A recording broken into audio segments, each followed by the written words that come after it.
contribute to the development of participating children, hence the team contributing to collective education for the promotion of civic values for children. The Senegalese ambassador in Banjul, Babacar Diagne, dilated on the need to further strengthen ties between Banjul and Dakar and pledged his resolve to do just that. Diagne also said the Macky Sall administration is committed to bolstering the blood ties and centuries-old bonds that unite the people of the Gambia and Senegal. The Senegalese diplomat recognized the importance the summer camp can have on the welfare of the children and their parents by extension. I would like to say to our friends from Norway that everything that is done which tightens, which reinforces relations between the two countries is part of my mission. That's why I'm very grateful about what you have done for the last 3 weeks. The Deputy Mayor of Kanifing Municipality, Momolu Jaite, hailed the efforts of Senelec and NAWEC to improve the energy sector in the two countries. Deputy Mayor Jaite emphasized the Gambia is equally committed to preserving and nurturing those ties based on the local languages and culture the people of the two countries share. Serigne Mansour Sey thanked Senelec's director for permitting the organization of this year's event, revealing that summer camps have been taking place since 1987. Sey spoke at length about Senelec's investment in the welfare of children of its employees, saying the 2013 camp exposed the participating children to the Gambia's socio-cultural context. Sey, who spoke on behalf of the campus, dilated on Senelec's commitment to their welfare and the development of Senegal, but not without thanking NAWEC for their collaboration that made the 3-week camp a success. It was 3 weeks of fun and entertainment, and now that schools are about to open, Abib Haidara, who helped in organizing the event, advised the children to take their education seriously, stressing the premium Senelec places on higher education in particular. An exposition of souvenirs and handicrafts made by the visiting children was one of the side events. One can tell by looking that the children have artistic talent in abundance.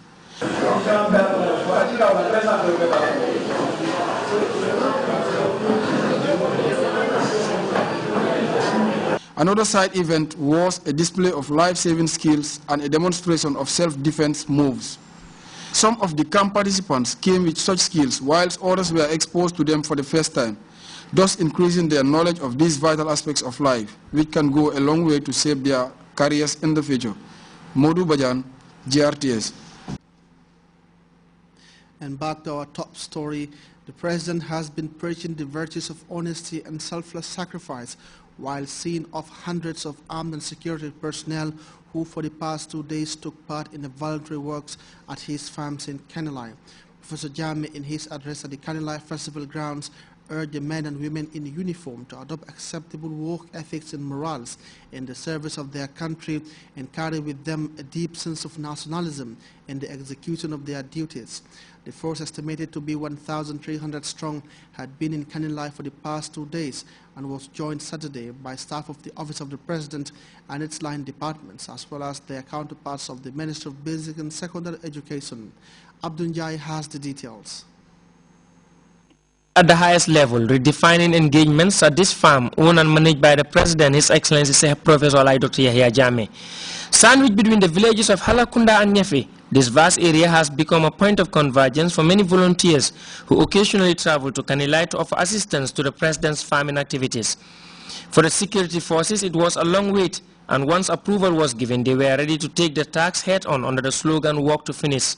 This also is an opportunity for us to come together because we have different responsibilities, and then it is in this forum that we all meet with our men from different services, to interact, and then see each other, discuss issues, and then work on the farm. And you're also working on the way forward.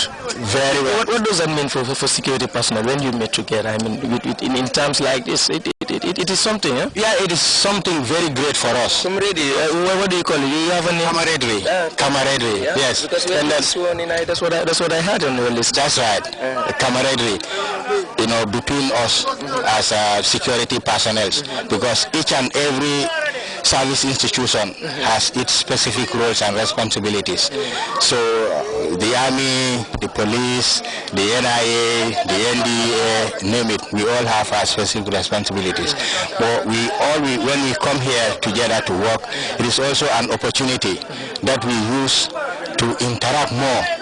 Our men also to interact more, because we are also busy from each of the institutions with our own duties and responsibilities. But this is an opportunity and a venue where we all meet, work, joke together, discuss, share ideas, and then so forth. They stayed for 2 days on a platform that also allowed them to discuss pertinent security issues. This has been a new phenomenon, growing out of the ordinary, and its successes have been interpreted in different corners of the country. As CD has rightly said, it gives us an opportunity to interact. And the more we interact here, the more we know one another better. And the way we can also share ideas in respect of security.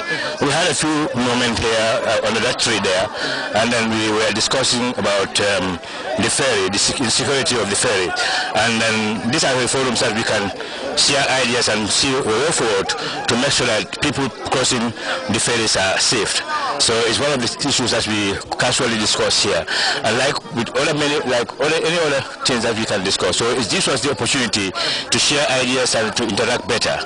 This is also an indication of just how well agriculture has flourished since the launch of this presidential-sponsored campaign. The scheme is now fully embraced even within institutions that now explore the new balance between office and field work in trying to practicalize the vision of the Gambian leader. And such had brought to the farm staff of the Office of the President and its line departments, led by the Secretary General and the head of the Civil Service, Mamadou Sabali, who is also the Minister responsible for presidential affairs. It's definitely very significant, very inspiring actually, that civil servants and allied institutions have, of their own accord, got up and came to work on the President's farm. And what is even more inspiring is that the President came here not just to say hello, but to join us and work on the farm. He's leading everything. Hoeing with us and encouraging us. And as you can see, when he came, because of the inspiring effect of his presence, we accomplished more during this short period of his presence on the farm than we did during the longer period before he came. But don't get bored about this. I think it's very inspiring. Because I said this in the local language, I must repeat it, and I'll repeat it again, that when the time for prayer came, the President left work, asked us to stop work and pray first, then continue with our work. I think it's a very inspiring example. And as I said before, his inspiration is just not in word or by instruction. His inspiration comes by example. This was a rather reassuring venture, teaming up with Professor Jame, as did by the security forces. It was just the night before when he trekked the distance with them from the farms, only reaching home well after 9 p.m. And he was again out on the fields early in the afternoon of the following day on the heavy downpour to spot these groups on the walk ahead. And that was alone enough inspiration for the teeming mass of volunteers who continue to hold high regards for Kanilai for what it has been able to offer the populace the past few years.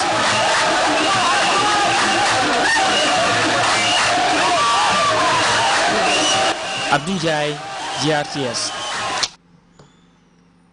Silver may not be as precious as gold, but recently the metal is gaining prominence, especially among women, many of whom believe that wearing silver ornaments has health benefits.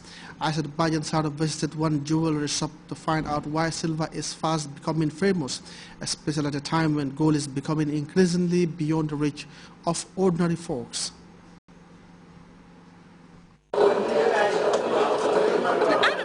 Silver ornament has been in existence since the dawn of civilization. A work of art that requires skills to melt and mold the silver metal into various intricate designs and shapes. Like gold ornaments, silver is also very nice looking, but according to research and a silversmith like Ibrahim Silla, who has been in the art for more than 15 years, said, silver has some important health benefits, as it is believed to be absorbed through the skin and has pain relief effects. No wonder silver bracelets are so popular. Besides silver bracelets, you can find some silver beads, strings and earrings. Most of them are amazingly beautiful, and according to Silla, the items are not expensive compared to gold, since the silver metal is not as precious as gold. According to Ibrahim Silla, Silversmiths used to depend on the local fire stove to bend and mold the metal. However, advances in technology through the use of machine, which according to Silla is making complex design much easy. When asked how the business of silver ornament is faring in the market vis-a-vis gold, Silla told us